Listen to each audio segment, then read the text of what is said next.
A very good morning, students. Today we are going to revise lesson number 5 of civics. The name of lesson is Women Change the World. So without wasting time, let's start. First question is, how do you think stereotypes about what women can or cannot do affect women's right to equality? आपको ये बताना है कि जो stereotype है, stereotype कौन सा, कि women this thing women can do and this thing women can not do. ये जो हम अपने माइंड में स्टीरियोटाइप बना लेते हैं ना, स्टीरियोटाइप मतलब कोई ऐसी फेक इमेज जो कि रियल में एग्जिस्ट नहीं करती है, कि वुमेन ये कर सकती हैं, ये नहीं कर सकती हैं। ये जो स्टीरियोटाइप है, इस स्टीरियोटाइप से वुमेन के जो राइट टू इक्वालिटी है वो कैसे हार्ट होते हैं, कैसे मतलब उन पर कोई इफेक्ट होता है। मतलब वुमेन को हम कहने के लिए क्या करते हैं, सोसाइटी में इक्वल राइट देते हैं, बट सबके माइंड में क्या एक स्टीरियोटाइप होता है कि these things women can do and these thing women can't do. तो ये स्टीरियोटाइप उसके जो राइट टू इक्वालिटी है उनको कैसे अफेक्ट करता है, ये आपको बताना है। Women are considered inferior to man. Women को कैसे कंसीडर किया जाता है, इन्फीरियर माना जाता है, मैन से कम माना जाता है। There is a belief that women do not have technical mind and therefore they can not be scientist.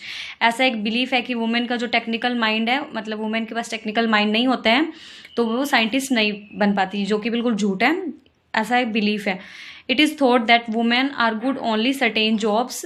और ये माना जाता है कि वुमेन्स हैं वो एक सर्टेन्स कुछ फिक्स जॉब्स हैं उन्हीं में अच्छी होती हैं, जैसे कि टीचिंग जॉब है, नर्सिंग है, इस तरह की जो केयर गिविंग जॉब है ना, उनको माना जाता है वुमेन सिर्फ यही कर सकती हैं। These stereotypes about women's capability और incapability of doing certain jobs badly affect women's right to equality. और ये जो स्टीरियोटाइप है वुमेन की कैपेबिलिटी को लेके, इनकैपेबिलिटी को लेके, कि ये जॉब कर सकती है नहीं कर सकती, ये बैडली किसको अफेक्ट करता है, राइट टू इक्वालिटी। उनका जो राइट टू इक्वालिटी उसको अफेक्ट करता है। Next question is list one reason why learning the alphabet was so important to women like Rash Sundari Devi और रामा बाई एंड रोक्या। आपको कुछ रीजन बताने हैं। अभी जो ये लेडीज आपने जो इनका नेम पढ़ा है चैप्टर में, इनके लिए अल्फाबेट सीखना क्यों जरूरी था। Answer is learning the alphabet was important to these women because only after that they can be able to write stories. क्योंकि उनको अल्फ़ाबेट सीखना इसलिए ज़रूरी था, तभी वो अपनी स्टोरीज लिख पाई, लेटर्स लिख पाई, अपनी बायोग्राफीज लिखी जो हमने चैप्टर में पढ़ा है, विच describe their own experience of inequality. और उन्होंने अब क्या डिस्क्राइब किया, अपना खुद का एक्सपीरियंस बताया भी, कैसे उन्होंने इनइक्वालिटी को फेस किया पुराने टाइम में। अगर वो अल्फ़ाबेट नहीं जानती होती तो हम आज उनकी स्टोरी कैसे पढ़ पाते, इसलिए उनके लिए अल्फ़ाबेट जानना बहुत ज़रूरी था। Next is poor girls drop out school because they are not interested in getting an education. Reread the last paragraph and page number 62 and explain why this statement is not true. एक statement है कि जो poor girl है वो drop out कर देती हैं school को because they are या they were not interested, क्योंकि वो स्टडी में इंटरेस्टेड नहीं। तो आपको इस स्टेटमेंट को बताना है भी ये स्टेटमेंट ट्रू है या नहीं है। Poor girls do not leave school because they wish so. Poor girls हैं जो वो इसीलिए स्कूल नहीं छोड़ती कि उनकी ऐसी विश होती है, but because they are compelled to do so. लेकिन इस वजह से छोड़ती हैं स्कूल क्योंकि उनको ऐसा करने के लिए कंपेल किया जाता है, मीन्स मजबूर किया जाता है।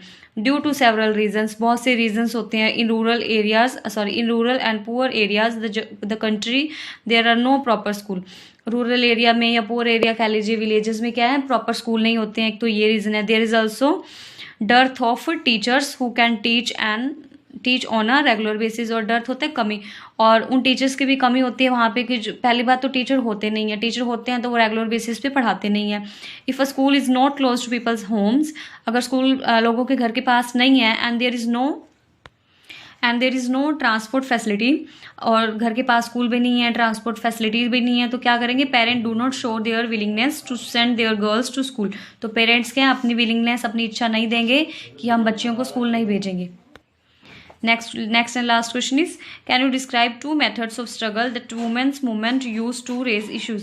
आपको उनकी स्ट्रगल की टू मेथड्स बताने हैं, किस तरीके से उन्होंने अपनी स्ट्रगल की या वो करती हैं अपने इश्यूज को रेज करने के लिए, अपनी जो प्रॉब्लम है उनको उठाने के लिए सोसाइटी में। तो वो कौन से मेथड हो सकते हैं। The women movement use several methods of struggle in order to raise their issues. Two of them are there.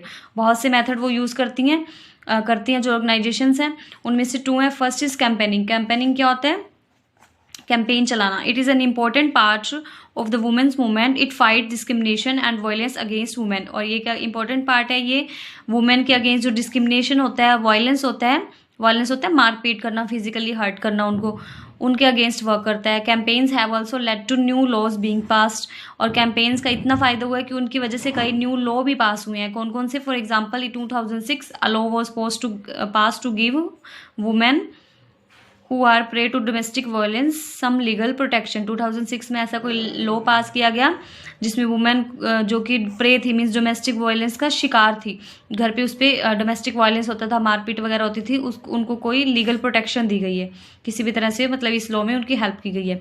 The women's movement also led the Supreme Court to formulate guidelines in 1995 है ये। और women movement ने ये अपने जो issues वहाँ तक ले गए कि सुप्रीम कोर्ट को कुछ गाइडलाइंस फॉर्मुलेट करनी पड़ी, फॉर्म करनी पड़ी 1995 में। किस लिए? To protect women's against sexual harassment at the work place. Women कहीं वर्क करती है, उसके साथ कहीं सेक्सुअल हरेसमेंट ना हो, इस वजह से 1995 में गवर्नमेंट ने कुछ गाइडलाइंस बनाई।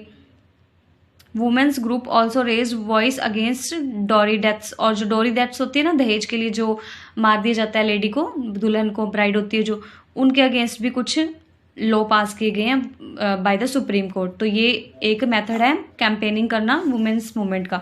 नेक्स्ट इज प्रोटेस्टिंग, प्रोटेस्ट करना।